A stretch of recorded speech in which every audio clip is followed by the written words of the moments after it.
First క్వశ్చన్లో నేను చెయ్యెత్తితే మీరు సిగ్నేటరీ కాదు, మీకు మైక్ ఇవ్వమన్నారు. థర్డ్ క్వశ్చన్లో సిగ్నేటరీ కానటువంటి వ్యక్తికి మీరేమో ఇప్పుడు మైక్ ఇచ్చారు. ఎందుకు ఇచ్చారని మేము అడగడం లేదు. సభా సాంప్రదాయాలు అందరికీ సమానంగా ఉండాలని సవినయంగా మీకు విజ్ఞప్తి చేస్తున్నాం. ఇకపోతే మా సీతక్క గారు ఒక మాట అన్నారు, నా పేరు తీసుకొని, మీరు అప్పుడే డబ్బులు ఇచ్చి ఉంటే బాగుండేదని. ఎస్, నేను ఇచ్చాను. మా గౌరవ కేసీఆర్ గారి ఆదేశాల మేరకు పల్లె ప్రగతి కింద ప్రతి నెల 275 కోట్ల రూపాయలు మేము గ్రామ పంచాయతీలకు ఇచ్చాం.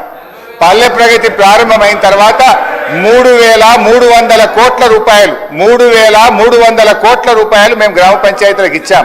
ఒకవేళ మీరు ఆ పద్ధతిని కొనసాగించుంటే నెల 275 కోట్లు ఇచ్చుంటే ఇవాళ ఈ బకాయిలు ఉండేటియే కాదు అనేటువంటి విషయాన్ని మనం చేస్తా ఉన్నా.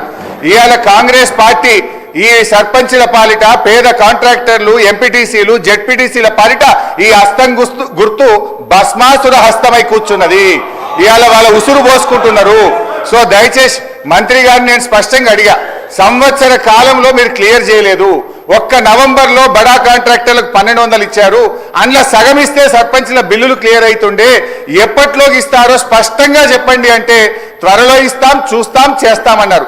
ఏడాది అయినాక కూడా చూస్తాం, చేస్తామనేటువంటి మరి బాధ్యతారహితమైన సమాధానం మంత్రి గారి నుంచి వచ్చినందుకు ఈ సభ నుంచి మా తీవ్ర నిరసన తెలియజేస్తూ వాకౌట్ చేస్తున్నాం.